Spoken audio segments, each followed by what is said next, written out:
patient présente une douleur au niveau des lombaires. Je vais lui demander dans un premier temps de venir enrouler la tête pour venir chercher à se faire une flexion, d'aller chercher à toucher ses pieds.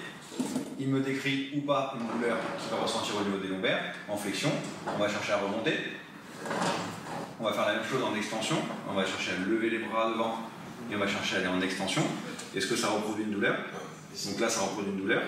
Donc on va plutôt aller chercher dans notre manipulation derrière à avoir une extension là où le mouvement est limité. On va partir de la même manière en inclinaison. On commence par enrouler la tête. On va partir sur une inclinaison droite. Ça vient provoquer une douleur, d'accord? On va dans l'autre sens. On commence par la tête, inclinaison gauche. On va chercher dans l'autre sens. Et là, ça ne provoque pas de douleur.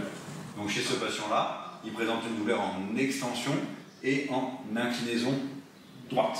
On pourrait venir aussi lui demander de faire de la rotation droite et de la rotation gauche, en tenant le bassin ou pas.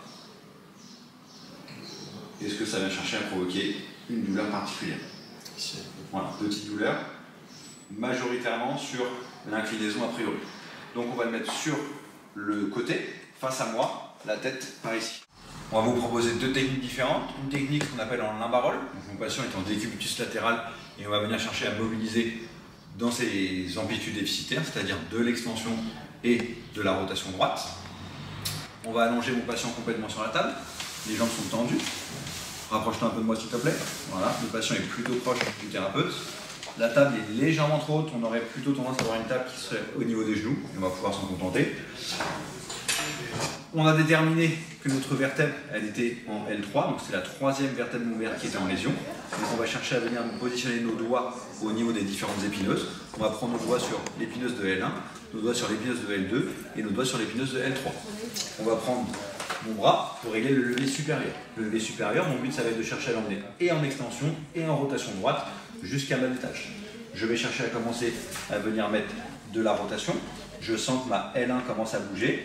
Je sens que ma L2 bouge. Quand ma L2 bouge, on va continuer jusqu'à ce que ma L3 s'engage. Une fois que ma L3 est engagée, je m'arrête. Je viens chercher à mettre de l'extension. L1 bouge, L2 bouge, L3 commence à bouger. Je m'arrête ici. Je demande à mon patient de croiser les bras et je vais chercher, en maintenant la position avec mon levier supérieur, d'aller chercher à venir régler mon levier inférieur. Comme j'ai un déficit en une extension, je vais chercher à lui demander de tendre la jambe sur la table et je vais chercher à régler mon levier inférieur. Mon but avec ma jambe inférieure, c'est de venir verrouiller les étages inférieurs à L4. Donc je vais changer mes doigts. On va avoir un doigt sur L3, un doigt sur L4, un doigt sur L5. L5 commence à bouger, L4 commence à bouger, je m'arrête là.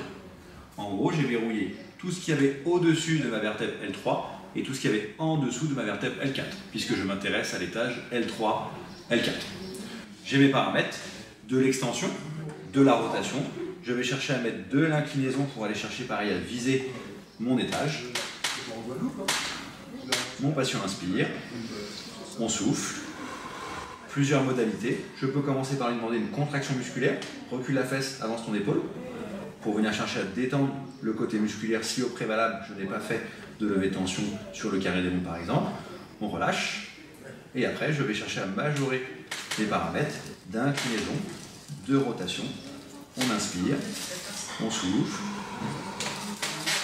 et je passe. Une deuxième solution, on propose une technique assise pour corriger le même déficit, c'est-à-dire en extension et en rotation droite.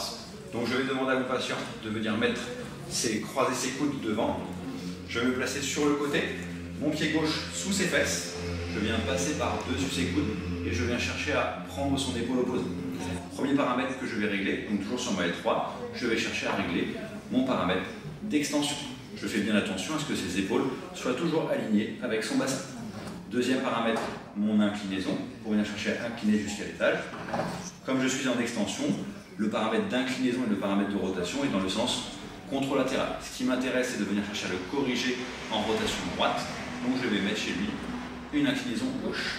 Une fois que j'ai mon paramètre d'inclinaison, je vais terminer avec mon paramètre de rotation où je vais tourner avec mon corps et en maintenant les paramètres d'inclinaison, d'extension. Mon patient inspire, mon patient souffle et là je vais chercher à venir mettre une impulsion avec mon bassin. Et je relâche. Mon patient présente un condyle postérieur à droite. Je vais venir chercher donc à traiter, à le manipuler. Donc je vais venir déjà dans un premier temps essayer de venir apprécier un peu la lésion au niveau du condyle.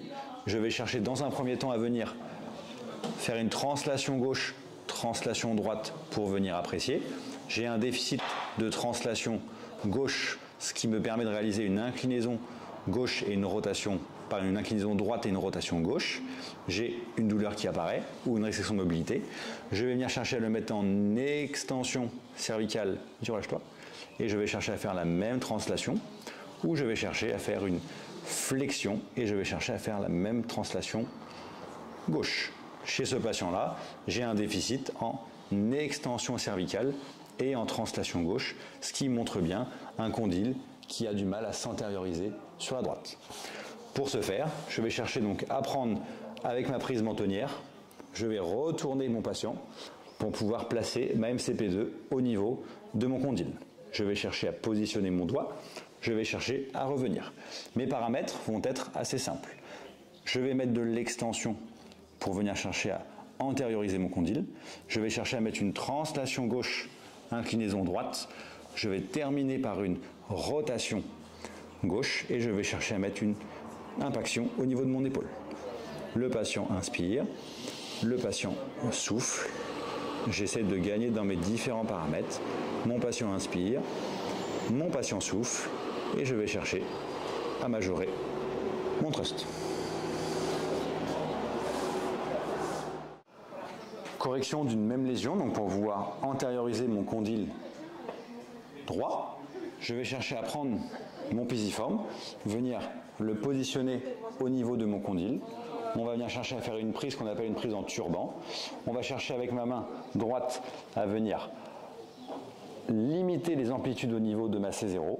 Je vais venir chercher à pencher mon patient vers moi pour faire de l'inclinaison. Je vais chercher à faire une extension au niveau des cervicales hautes et je vais chercher là à venir de la même manière faire ma rotation.